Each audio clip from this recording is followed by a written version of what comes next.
Hello दोस्तों, मैं रामनिका गांधी। मैं एक होम्योपैथिक विशेषज्ञ हूँ और सबसे बड़ी बात यह है कि आज मैं एक ऐसी कॉमन समस्या वर्टिगो के संदर्भ में बताने जा रही हूँ। और यह समस्या यानी कि चक्कर आना बहुत सारे लोगों को, खास तौर पे फीमेल महिलाओं को और बुजुर्गों को अक्सर यह हो जाया करता है। तो वर्टिगो कोई बीमारी नहीं है, लेकिन कोई अन्य बीमारी का यह सूचक जरूर हो सकता है। यानी कि कोई अन्य शरीर में बीमारी है और उस बीमारी के सिम्टम के आधार पर इसको देखा जा सकता है। वर्टिगो यानी कि चक्कर आना या डिजनेस जिसे बोल सकते हैं, यह बीपीपी भी के कारण भी होता है और यह बहुत सारे कारणों की वजह से हो सकता है।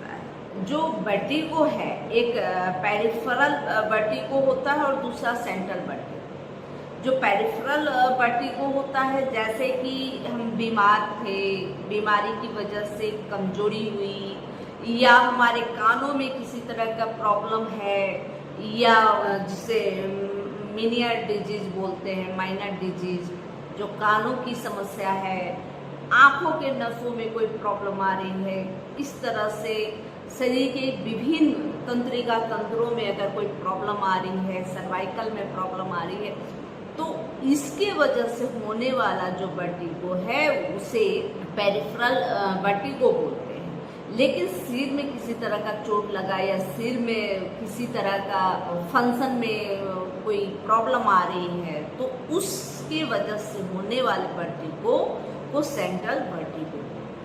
अब रही बात कि बहुत सारे कारण वर्टिगो के हो सकते हैं, लेकिन जो कॉमन समस्या होती है वह ज़्यादातर होती है कानों से रिलेटेड। यानी कि जैसे जैसे हमारी उम्र, जो एजिंग प्रोसेस होती है, और उसकी वजह से हमारे कानों की जो नसें होती है, तंत्रिका तंत्र होती है, उसमें किसी तरह का डिस्टर्बेंस होता है, कमजोरी आती है, उसकी वजह से भी कानों में किसी तरह का अवरोध होता है, उसकी वजह से भी वर्टिगो ज़्यादातर देखा जाता है। बहुत सारे वर्टिगो, जैसे हार्मोन का जब जो है कि चेंजिंग आता है बहुत ज़्यादा, जैसे महिलाओं में प्रेगनेंसी के दरमियान या मेनोपॉज के दरमियान जब चेंजिंग आता है, उस समय भी चक्कर आ सकते हैं। बहुत सारे प्रॉब्लम सर्वाइकल की वजह से होता है। सर्वाइकल में किसी तरह का आपको दिक्कत आ रही है, तो उस कंडीशन में भी वर्टिगो आ सकते हैं। जैसे कि कानों का मैं बताई, कानों की बहुत सारी प्रॉब्लम होते हैं, जिसमें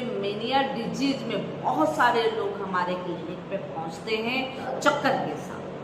बहुत बार ऐसा देखा गया है कि बहुत लोगों को बचपन से ही, जैसे सफ़र कर रहे हैं और गाड़ी में, बंद गाड़ी में बैठे हैं, यानी कि सफोकेटेड जो है कि कंडीशन में अगर चक्कर आ रहे हैं, सफोकेटेड कंडीशन यानी कि जैसे कि एसी चल रहा है, गाड़ी पूरा पैक है, बंद है, खिड़की बंद है और लॉन्ग टूर में जा रहे हैं, तो उस कंडीशन में वर्टिगो होते हैं। बहुत सारे महिलाओं में, बच्चों में जो सफ़र कम करते हैं, अचानक सफ़र कर रहे होते हैं, तो ऐसे लोगों में बहुत ज़्यादा देखा जाता है।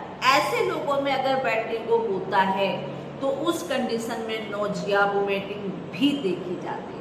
तो बहुत सारे कंडीशन हो सकते हैं, बहुत सारे कंडीशन हो सकते हैं वर्टिगो के लिए। तो वर्टिगो के साथ होने वाले जो समस्या है, जो कंडीशन है, उस कंडीशन में देखा जाता है कि आमतौर पे वर्टिगो जो है कि सिर का जो मूवमेंट होता है, अचानक सिर हिला और वर्टिगो आ गया, और साथ में उसके साथ नोजिया, वोमिटिंग, एक बीपीवी करके एक कंडीशन होता है, बेनाइल कंडीशन, जिसमें भी बहुत ज़्यादा जो है कि वर्टिगो होते हैं। अब रही बात कि इसके संदर्भ में मैं एक स्पेशल वीडियो बना के आपको बताऊंगी कि बीपीवी क्या होता है।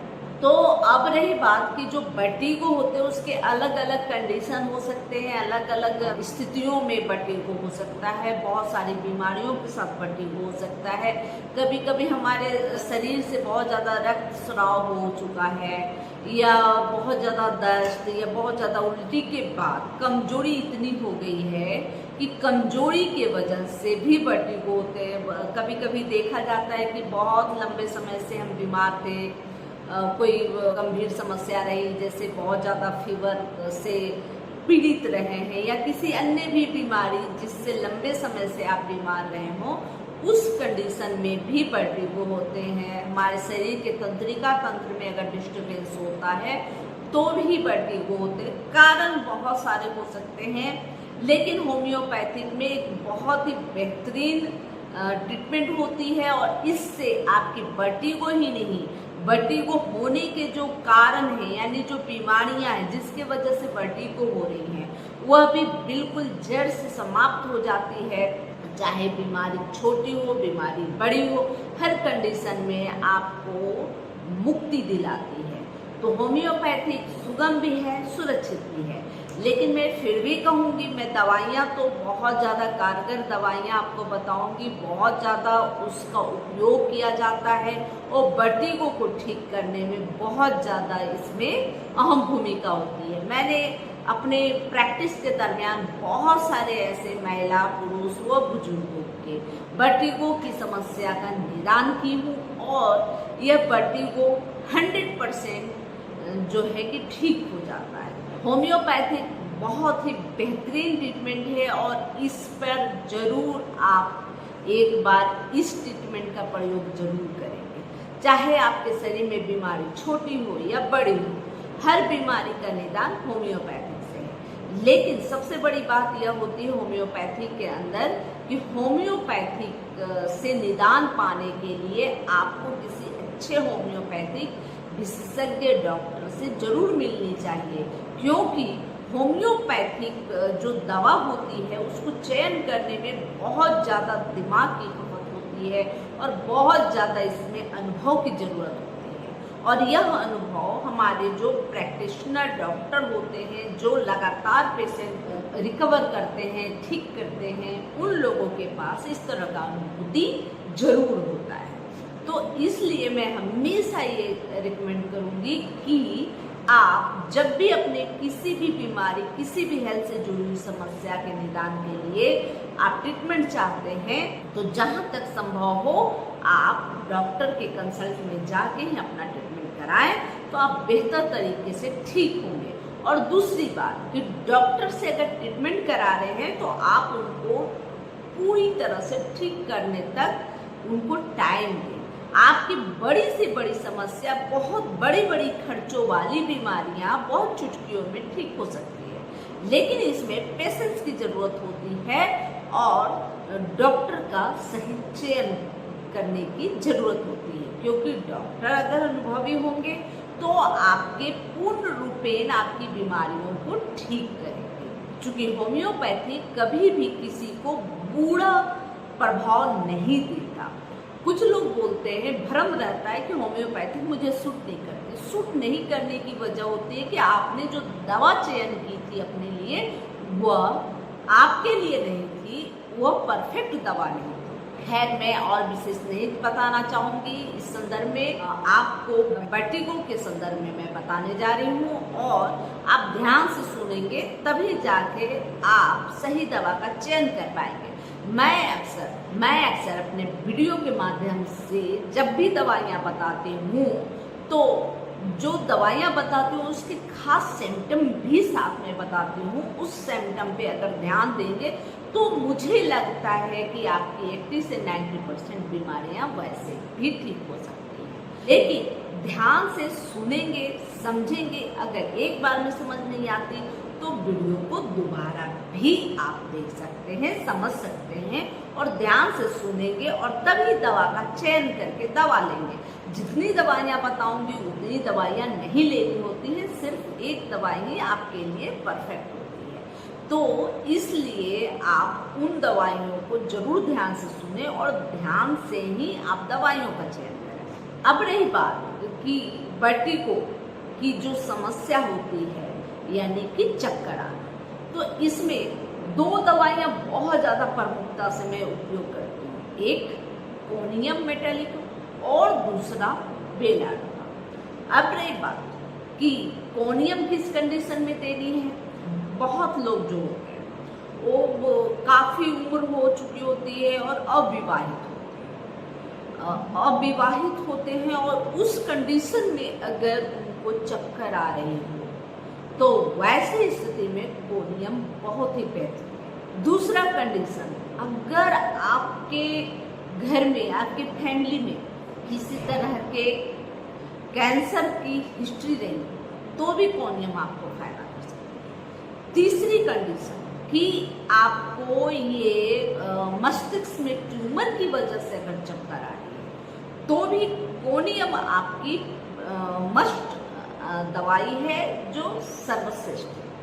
इसके बाद चौथी कंडीशन, कोनियम का जो रोगी होता है उसे जरा सा भी ऐसा सिर मोड़ने के बाद उनको चक्कर आने लगते हैं, जरा सा सिर हिलता है और चक्कर आता है, तो वैसी कंडीशन में कोनियम आपकी बेहतरीन दवा है। पांचवी कंडीशन, आपकी एज बहुत हो गई है, उम्र बहुत हो गए हैं, कानों में भी प्रॉब्लम चल रहा है और बहुत सारे प्रॉब्लम से आप परेशान हैं, प्रोस्टेट ग्लैंड में प्रॉब्लम है या महिला है तो मेनोपॉज के कंडीशन में है, तो उस कंडीशन में होने वाले चक्कर में भी कोनियम बेहतरीन फायदा करता है। इन 5-6 कंडीशन जो मैं आपको कोनियम के संदर्भ में बताए, इन कंडीशनों को हमेशा स्मरण रखना चाहिए। जरा सा भी सिर हिलता है तो सिर घुमाने के बाद आपको चक्कर आती है, तो उस कंडीशन में कोनियम ही बेहतरीन है। ये खास सिम्टम है और ये किसी के साथ हो सकता है, बच्चे, बूढ़े, युवा व महिला, पुरुष सभी के साथ। तो मैं इन कंडीशनों का जिक्र की, इन कंडीशनों में होने वाले चक्कर में मैं अक्सर कोनियम का उपयोग करती हूँ। अब रही बात बेलाडोना। अब बेलाडोना किस कंडीशन में लिया जाता है, तो बेलाडोना का एक खास सिम्टम है और बहुत ही बेहतरीन सिम्टम है। इसके जो रोगी होते हैं जब बेड में लेटे होते, सोए होते हैं और उसके बाद वो जैसे करवट लेते हैं, तो करवट लेते ही चक्कर आ जाए तो उस कंडीशन में बेलाडोना लेनी चाहिए। दूसरी कंडीशन है कि बेलाडोना का रोगी जैसे कि अस्पताल गया और अस्पताल जाने के बाद वहाँ के पर्दे, वहाँ के औजार, सर्जरिकल औजार हैं या कुछ भी ऐसे इंस्ट्रूमेंट देखने के बाद उनको चक्कर आने लगे, या ऐसे रोगी जो किसी कारखाने में गए और कारखाने में जो मशीनें हैं या मशीनों का जो साउंड है उसको सुनने के बाद उनको घबराहट हुई और चक्कर आ गए, तो इस कंडीशन में बेलाडोना, याद है ना, इसका एक विशेष लक्षण है कि ऐसे रोगी को, जिन लोगों को लेटे हैं और करवट बदल रहे हैं तो उनको चक्कर आते हैं। दूसरी कंडीशन, अस्पतालों के इंस्ट्रूमेंट या सर्जरिकल आइटम वगैरह या जो ग्रीन पर्दे होते हैं अस्पताल जाने के बाद, तो उससे भी घबराहट फील होती है, या जब कारखाने में जा रहे हो और कारखाने में जो मशीन है, मशीनों को देखकर चक्कर आ जाना, जैसे प्लेटफार्म पे गए, कोई इंजन आ रही है और इंजन की जो धड़ाम धड़ाम आवाज़ होती है या इंजन पास से गुजरता और उससे चक्कर आ जाती है, तो उस कंडीशन में बेलाडोना बहुत अच्छी मेडिसिन होती है। तो इन कंडीशनों को देखा जाए। और तीसरी, जब आपको चक्कर आने का कोई कारण पता ना हो, यानी चक्कर किस वजह से आ रहे हैं, आपके सिर में प्रॉब्लम है, आपके सर्वाइकल में प्रॉब्लम है, या किस वजह से चक्कर आ रहे हैं, बस चक्कर आ रहे हैं, तो ऐसा सिर्फ फील होता है कि चक्कर की ट्रीटमेंट चाहते हैं तो आप बेलाडोना ले सकते हैं। जैसा कि मैं बताई, बेलाडोना और कोनियम जो कि मैं बहुत ज़्यादा उपयोग करती हूँ, अनोन कारणों की वजह से भी अगर चक्कर आ रहे हैं, कुछ सिम्टम इधर मिलते हैं, तो जरूर बेलाडोना देते हैं। और बेलाडोना 100% अपना रिजल्ट दिखाता है। बेलाडोना व कोनियम 2 ऐसी दवाइयाँ जिसको बहुत ज़्यादा उपयोग में लाया जाता है। तीसरी दवाई जेल्सियम है। अगर नर्वसनेस की वजह से आपको चक्कर आता है, कहीं भी जाना हो, घबराहट फील हो रही है, तो उस कंडीशन में जेल्सियम फायदा करती है। अभी मैं बताई थी कि जैसे अस्पताल गए, अस्पताल में जो सर्जिकल आइटम वगैरह, सर्जिकल इंस्ट्रूमेंट वगैरह देखने के बाद, अस्पताल जाने के बाद जो है कि घबराहट की वजह से अगर चक्कर आ गए तो बेलाडोना फायदा करता है। लेकिन ये जाने के बाद होता है, और जो जेल्सियम के अंदर जो कहानी है वह जाने की बस चिंता करने के बाद ही प्रॉब्लम होता है।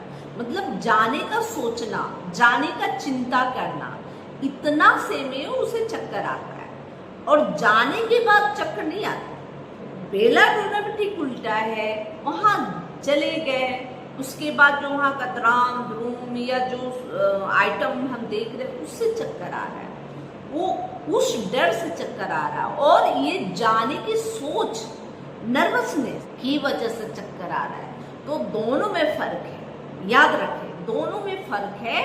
तो इसलिए ऐसी कंडीशन में जेल्सियम आपकी दवा है। जब सोच रहे हैं कहीं घर से बाहर निकलना हो, सोच लिया स्कूल जाना है, चक्कर आ गए, कहीं शॉपिंग के लिए जा रहे हैं या कहीं घूमने के लिए जाना है या कहीं भी जाना है, दूर टूर जाना है, तो उस कंडीशन में अगर चक्कर आ गए, वो सोच के चक्कर आ गए, नर्वसनेस के कारण कहीं स्पीच देना है, उसके बाद सोच के आपको चक्कर आ गया और जब मंच पे पहुंच गए तो कोई चक्कर नहीं आता, तो उस कंडीशन में जेल्सियम आपकी मस्ट दवाई है। इसके बाद चौथी दवाई चाइना है। चाइना जब कोई लंबी बीमारी भोगने के बाद, कोई बीमारी हुई हो, लंबे समय से बुखार हो, टाइफाइड का बुखार हो, मलेरिया का बुखार हो, और या तो लंबे समय का डायरिया हो, डिसेंट्री हो, और उसके बाद आपको कमजोरी हो गई या खूनी बवासीर हो, उसके बाद अगर आपको कमजोरी हुई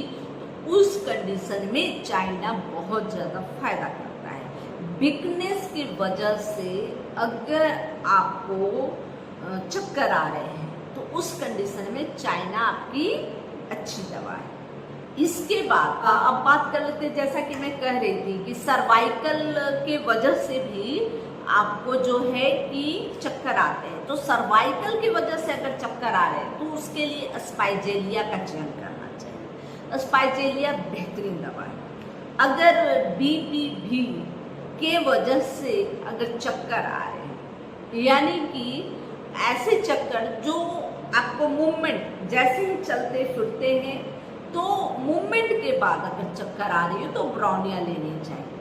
क्योंकि क्या है ना कि चक्कर जब आता है तो चक्कर की कंडीशन देखी जाती है। ऐसा तो नहीं कि चक्कर आए ऐसे जगह में जहां आप संभल सके, और चक्कर हर समय आ रहा है, जैसे ही कोई काम कर रहे हैं, जैसे ही मूवमेंट कर रहे हैं और चक्कर आया और अब संभलने में दिक्कत हो रही है, तो उस कंडीशन में ब्रोनिया बहुत अच्छी दवा है। जैसे ही आप मूवमेंट करते हैं, मूवमेंट के बाद बढ़ने वाली हर समस्या में ब्रोनिया बहुत ज़्यादा फायदेमंद होती है, और ब्रोनिया बीपीवी वाले मैटर में जो बैटरी को होता है उस कंडीशन में ब्रोनिया बहुत अच्छा फायदा देती है। अब रही बात कि ऐसी स्थिति में भी बहुत ज़्यादा फायदा होती है जब आपके कानों में कैल्शियम क्रिस्टल जमने लगते हैं, और कैल्शियम क्रिस्टल जमने की वजह से अगर आपको चक्कर आ रही हो तो ब्रोनिया आपके लिए बेहतरीन मेडिसिन होती है इस कंडीशन में। और जैसा कि मैं बताई कि रात को करवट बदलने में एक बहुत ही विचित्र तरह का चक्कर है। हम चलते हैं, मूवमेंट करते हैं तो चक्कर आता है, ये समझ सकते हैं। लेकिन लेटे लेटे, सोए सोए अगर चक्कर आ रहे हैं करवट बदलने में, तो बेलाडोना, चूंकि मैं पहले भी इस विषय में आपको बता चुकी। अब रही बात की एक बहुत कॉमन, और बहुत कॉमन क्या है कि जब भी आप सफ़र में निकलते हो, कार में हो, ट्रेन में हो, बस में हो, और आपको चक्कर आ रहे हैं और उस कंडीशन के लिए कॉकलस इंडिका, और इसके कंडीशन में सफोकेटेड कंडीशन, जैसे कि कार में सफ़र कर रहे हो, लंबी दूरी है और पैक है, एसी चल रहे हैं, तो उस कंडीशन में चक्कर आने लगे। सफ़र के दरमियान अक्सर ऐसी स्थिति देखी जाती है, और ऐसी स्थिति में वर्टिगो के कंडीशन में पॉपुलस इंडिका अच्छी दवा है। अब रही बात की पोटेंसी, बहुत सारे लोगों ने ये बोला कि आप तो दवा बता देते, पोटेंसी नहीं बताते। अब यहीं पर मेन वजह होती है कि यह दवा तो मैं बताती हूँ, दवा तो सही है, लेकिन पोटेंसी कैसे निर्धारित करें। अब व्यक्ति की उम्र क्या है और जो समस्या कितनी लंबी चल रही है और स्थिति कितनी गंभीर है, उस पर डिपेंड करता है कि आप दवा की पोटेंसी निर्धारित करें। अब क्या है कि मैं पोटेंसी अमूमन बता देती हूँ, लेकिन जो बताती हूँ उस पोटेंसी पे भी पूर्ण रूपेण आपकी समस्या का निदान होगा या नहीं, ये मैं नहीं कर सकती। क्यों? क्योंकि मैं जो बताती हूँ वो सामूहिक बताती हूँ। किसी को 30 पोटेंसी में, किसी को 200, 1M तक भी दवा दिया जा सकता है। जैसे मैं कोनियम की बात करूँ, कोनियम की कंडीशन है कि मैं उसे उच्च पोटेंसी में देना ज़्यादा प्रेफर करती हूँ, जैसे कि 200, 1M, और अगर 1M देती हूँ तो वीकली देती हूँ, और 200 देती हूँ तो इसे प्रत्येक दिन एक ही बार देने की सजेशन देती हूँ। अब जैसे बेलाडोना, वर्टिगो के मैटर में बेलाडोना जब दिया जाता है तो 200 लिया जाता है। 200 ले या 1M की पोटेंसी मिले, सबसे बेहतर होगा, क्योंकि इन दोनों दवाइयों को वर्टिगो के मैटर में हाईएस्ट पोटेंसी ही रिकमेंड किया जा सकता है। इसके अलावे क्या होता है कि जैसे आप अगर सेल्फ मेडिकेशन ले रहे हैं बिना कोई अनुभव का, उस कंडीशन में लोएस्ट पोटेंसी अक्सर अमूमन लोग बताते हैं, हर डॉक्टर बताते हैं, क्योंकि आप सेल्फ मेडिकेशन करना चाहते हैं और उस कंडीशन में थोड़ा सा आराम होगा, पूरा आराम नहीं होगा। तो आपके अंदर क्या होगा दिमाग में कि भैया कम तो हुआ था, लेकिन बस पड़ा हुआ है, अभी बीमारी लगा हुआ है, ठीक नहीं हो रहा है पूरी तरह से। तो होम्योपैथी के प्रति क्या होगा, आपका जो इमेज है कमजोर पड़ता जाएगा। इसलिए मैं अक्सर कहती हूँ कि डॉक्टर से दिखाना जरूरी है। डॉक्टर से दिखाएंगे, डॉक्टर के सलाह मशवरे पे अगर दवाइयाँ चलाएंगे तो हो सकता है वो लो पोटेंसी का चलाएं, फिर कुछ इम्प्रूवमेंट देख के फिर हाई पोटेंसी चलाएं या दवा चेंज करें। तो इस कंडीशन से दवा का ट्रीटमेंट होता है किसी भी बीमारी का, ठीक है। होम्योपैथी के पास एक बार जाएंगे और फिर आप परेशान हो जाएंगे, बीमारी पुरानी करके आएंगे। अक्सर होम्योपैथी के पास ऐसे ही आते हैं मरीज और सोचते हैं कि तुरंत में निदान हो जाए, तो ऐसा कुछ भी नहीं होता। अब आप मुझसे अगर आप ट्रीटमेंट चाहते हैं, यानी कि हेल्थ से जुड़ी हुई किसी भी समस्या के लिए अगर आप मुझसे कांटेक्ट करना चाहते हैं, तो मेरा कांटेक्ट नंबर और मेरा एड्रेस भी दोनों ही डिस्क्रिप्शन बॉक्स में दिया है। आप मुझसे ऑनलाइन भी सेवा ले सकते हैं या आप मेरे क्लिनिक पे भी आ सकते हैं। यह जानकारी अगर अच्छी लगे तो लाइक जरूर करेंगे, तो सब्सक्राइब करना, बेल आइकन जरूर दबा लें, ताकि हेल्थ से जुड़ी कोई भी जानकारी मैं आपको दूं तो आपको मिल सके। और कमेंट जरूर करेंगे अन्य समस्याओं, हेल्थ से जुड़ी समस्याओं के विषय में, ताकि मैं उस पर आपको वीडियो बनाऊं और आपके को प्रस्तुत करूं। जय हिंद, जय भारत, धन्यवाद।